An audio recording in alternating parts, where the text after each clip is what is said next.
Nay, Nay, Oh, bakit anak? hindi pala isda ang tilapia, Nay. Hayop pala.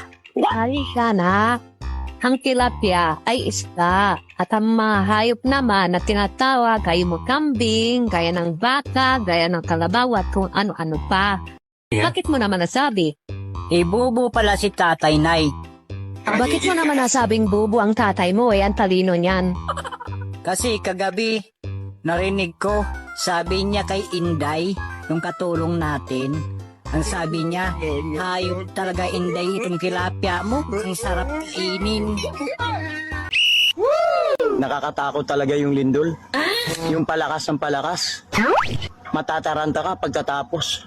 Kakahanap ng pamunas. Kumain ka pa kagabi, ano? Kayong dalawa ni Mama? Oo. Hindi na anak. Oh no! Maaga kaming natutulog kagabi. We, kumain pa kayo eh. Ang sarap pa nga ng ulam nyo. Hindi na talaga kami kumain nak. More pa na. Eh ano yung narinig ko? Oh, bakit? Ano bang narinig mo?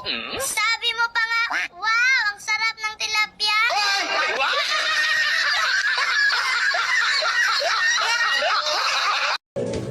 Wala yung ako saglit. Saan ka pupunta? Doon sa, court? Magbabasketball? O sige, sige. Ingat ka. Hindi ka magagalit? Ba't naman ako magagalit? Eh kasi ibang babae, pag nagbabaalam yung mga boyfriend nila magbabasketball, hindi pinapayagan.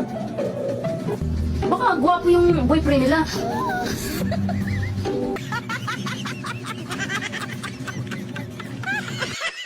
Han, nakuha mo na ako. Pakakasalan mo ko, ha? Aba, ba't kita pa kasalan? Wala naman tayong kasunduan bago nating gawin, ha? Binigay ko sa'yo ng buong-buo pagkatao ko. Kaya harapin mo mga magulang ko. Oo, harapin ko mga magulang mo. Pero sabihin ko sa kanila, hindi buo yung binigay mo. Sinungaling ka! Paano mo nasabing hindi buo?